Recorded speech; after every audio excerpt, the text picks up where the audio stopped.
Vendredi 18 septembre 2020, mesdames et messieurs, bonjour. Il est 6h30 et c'est l'heure de vous informer. Le ministre des Transports, Amadou Koné, et le responsable en charge de la construction du projet du métro d'Abidjan ont été reçus en audience par le Premier ministre. Avec Ahmed Bakayoko, la rencontre a permis de faire le point de l'état d'avancement de ce projet structurant pour le Grand Abidjan. On fait le point avec Abou Sanogo. Qui a porté sur le projet du métro d'Abidjan.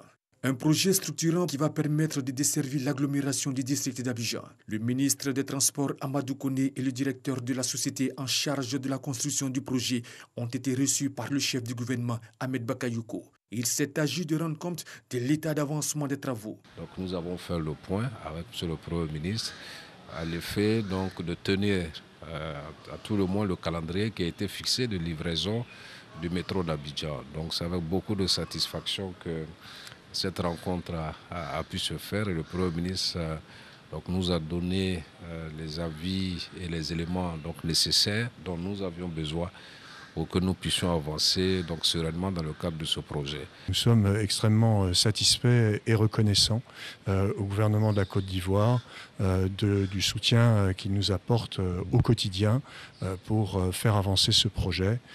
Ce projet va permettre de doter le district d'Abidjan d'un système de transport au niveau des plus grandes capitales mondiales. Il va révolutionner et fluidifier le transport urbain à Abidjan. On parle à présent d'économie. Selon un récent classement de la Banque mondiale, la Côte d'Ivoire est le pays le plus riche de l'Afrique de l'Ouest en termes de PIB par habitant. Un produit intérieur brut estimé à 2286 $, soit un peu plus d'1 million de nos francs. Une performance due aux nombreuses réformes économiques et surtout à la maîtrise des prix, entre autres. Je vous propose l'analyse d'Adama Koné. La Côte d'Ivoire au sommet de la région ouest-africaine. Le pays vient d'être classé par la Banque mondiale premier pays riche de l'Afrique de l'Ouest. Avec un produit intérieur brut par habitant de 2286 $, soit 1 257 300 francs CFA, la Côte d'Ivoire surclasse le Nigeria 2230 $ par habitant et le Ghana 2202 $ par habitant. La Côte d'Ivoire double ainsi son produit intérieur brut par habitant qui n'était que de 1 000 $ en 2012. Dans les couloirs de la Banque mondiale, les experts estiment que l'exploit du pays en 8 années, de 2012 à 2019, est lié à une économie qui se modernise avec des réformes profondes comparativement aux autres économies basées sur l'exploitation de leur sous-sol. L'on peut noter entre autres l'attrait du climat des affaires avec l'adoption d'un nouveau code des investissements en 2012, l'instauration d'un guichet unique de création d'entreprises ainsi que la mise en place d'une plateforme qui favorise la centralisation des appuis des partenaires au développement. Le résultat ne se fait pas attendre. De la 167e place en 2012, la Côte d'Ivoire gravit les échelons pour se situer à la 110e position du classement Doing Business de la Banque mondiale pour l'année 2020, faisant mieux que le Nigeria à la 131e position.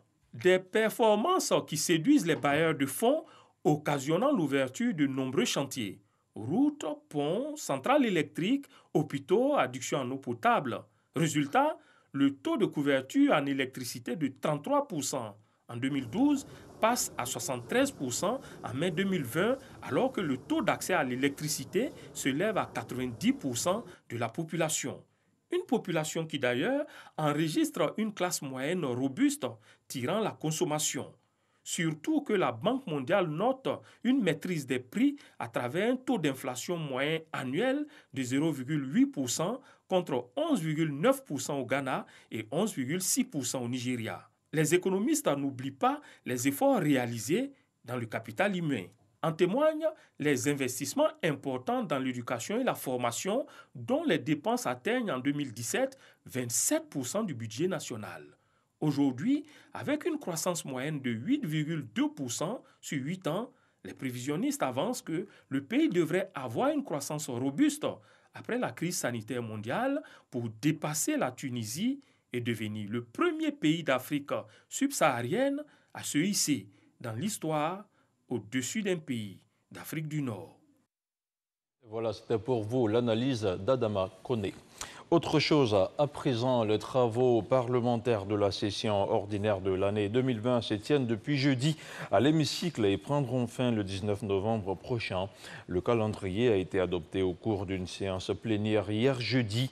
Durant cette période de 3 mois, les députés auront à examiner 15 projets de loi, à savoir 7 projets de loi ordinaires, 4 projets de ratification d'ordonnances, 3 projets de loi organique et 1 projet de ratification de traité.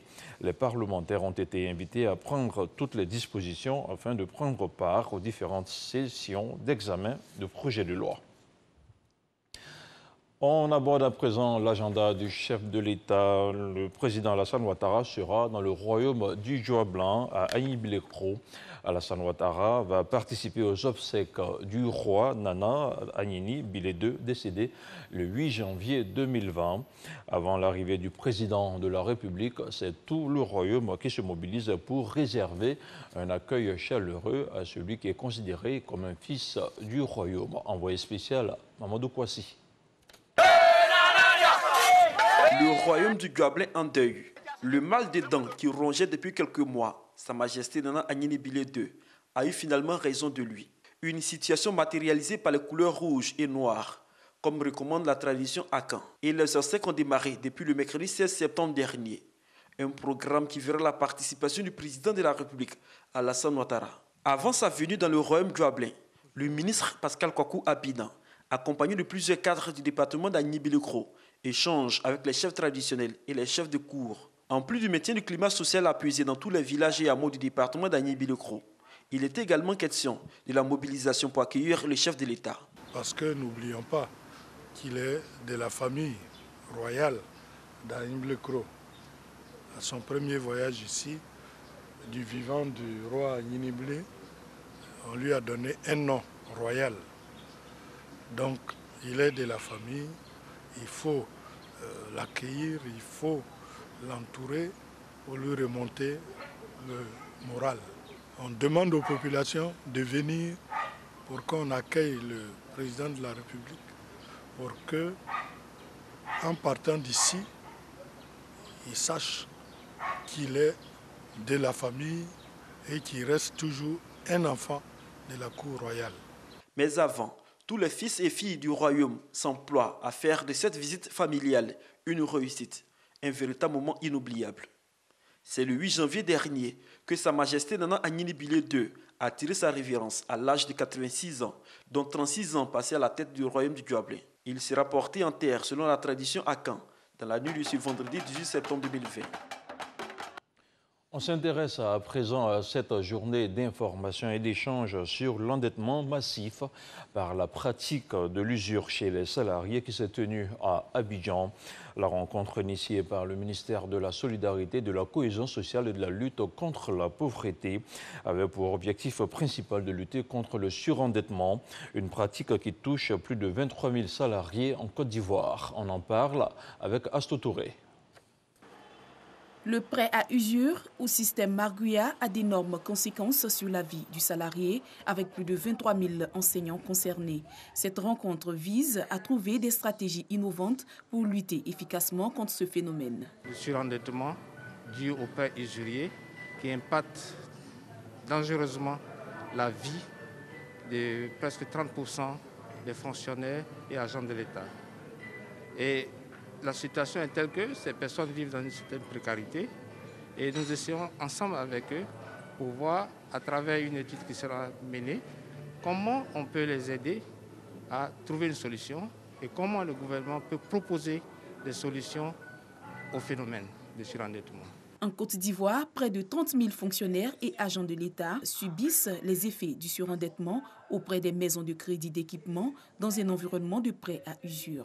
Quand vous avez un problème aujourd'hui, que vous n'êtes pas éligible à la banque, c'est-à-dire que les banques aujourd'hui font ce qu'on appelle avance sur salaire. En même temps qu'on prend le salaire du mois, on prend ça parce qu'on n'a pas de salaire en réalité. Et donc quand vous avez un problème, il ne faut plus aller à la banque. Mais quelle est la structure aujourd'hui de l'État vers laquelle vous pouvez aller pour avoir un peu d'argent pour résoudre votre problème immédiat? Il n'y en a pas. vous allez voir un usurier, vous l'approchez et vous négociez le prêt avec lui directement. Et le prêt qu'il vous donne, la totalité du prêt est à rembourser à la fin du mois en cours. C'est-à-dire que nous sommes aujourd'hui 17. Si je vais prendre un prêt 100 000 francs, le Magua va me dire de rembourser 200 000 à la fin du mois de septembre. Et il garde ma carte magnétique. Donc à la fin du mois, c'est lui qui va à la banque pour aller prendre mon salaire. Abandon de poste, accident cardiovasculaire et suicide sont entre autres des conséquences liées à la pratique de l'usure au système Marguya. Il y a l'estime de soi qui est en baisse. Il y a le fait aussi que dans son ménage, par exemple, si c'est un chef de ménage, dans son ménage, forcément, il ne peut plus faire face aux différentes difficultés, aux différentes sollicitations de la famille. Et donc, les enfants commencent à ne plus aller à l'école. L'épouse, par exemple, n'a plus ce qu'il faut pour nourrir la famille. Et donc, le père de famille est démunis. La pratique de l'usure est la principale cause de vulnérabilité et de précarité chez les fonctionnaires et agents de l'État de Côte d'Ivoire, avec 2155 chefs de ménage impactés. Un mot de diplomatie à présent avant d'ouvrir le chapitre de l'actualité internationale en bref. La Côte d'Ivoire et l'Allemagne intensifient leur coopération. Une rencontre entre les représentants des deux pays s'est déroulée au ministère des Affaires étrangères. À cette occasion, l'ambassadeur d'Allemagne dans notre pays a annoncé un appui financier de 33 milliards de francs CFA, une enveloppe considérable pour booster plusieurs secteurs d'activité de l'économie ivoirienne. Michel Digré. C'est une rencontre qui aura permis d'évaluer les interventions allemandes en Côte d'Ivoire dans le cadre de la coopération bilatérale. La partie allemande a décidé pour cette année d'accentuer son appui financier à la Côte d'Ivoire à hauteur de 33 milliards de francs CFA dans plusieurs secteurs. Ce sont l'énergie renouvelable, l'efficacité énergétique, la santé, la biodiversité et aussi la formation professionnelle. Et on va aussi contribuer au fonds du gouvernement ivoirien pour les petites et moyennes entreprises. L'assainissement de l'environnement des affaires sera aussi une priorité. L'Allemagne entend investir à fond dans notre pays pour soutenir notre développement économique et social. Et pour ce faire, il faut que l'environnement des affaires soit assaini. Donc, il contribue au renforcement des capacités dans le domaine des ressources humaines pour que nous puissions prendre en charge, comme il se doit, notre programme de développement économique et social. Les deux parties ont salué la bonne exécution des mesures définies dans le mémorandum d'entente dénommé Partenariat pour encourager les réformes conclues entre l'Allemagne et la Côte d'Ivoire à Berlin en 2017. L'actualité internationale nous conduit au Mali, où le Conseil de paix et de sécurité de l'Union africaine s'est réuni plutôt par visioconférence hier jeudi 17 septembre. Tout comme la CEDEAO mardi dernier, l'organisation continue de réclamer que la transition malienne soit dirigée par un civil. Le 19 août dernier, l'Union africaine avait suspendu le Mali de l'organisation au lendemain du coup d'État. Elle maintient donc sa ligne et emboîte le pas à la CEDEAO, qui dit oui à une transition de 18 mois, mais non à un président militaire. La réaction de la junte est attendue d'ici mardi prochain. Le nouveau délai fixé par la CEDEAO pour faire le point avant une nouvelle visite du médiateur de l'organisation, Goodluck Jonathan, attendu en début de semaine prochaine. Et puis, hors du continent africain, la présidente de la Bolivie par intérim, la conservatrice Janine Áñez, a annoncé hier jeudi qu'elle retirait sa candidature pour l'élection présidentielle du 18 octobre prochain. Un retrait qui intervient alors que les sondages donnent en tête le candidat du mouvement pour le socialisme MAS de l'ancien dirigeant Evo Morales. D'avis d'observateurs, il s'agit d'un retrait dans le but d'empêcher une victoire du candidat de la gauche, Luis Arce, dauphin de l'ancien président Evo Morales. Et voilà, c'est ici que l'on s'arrête pour ce tout premier point de l'information sur RTI 1. Merci à vous tous qui l'avez suivi. Restez surtout en notre compagnie. Hamza Diaby vous retrouve à 13h.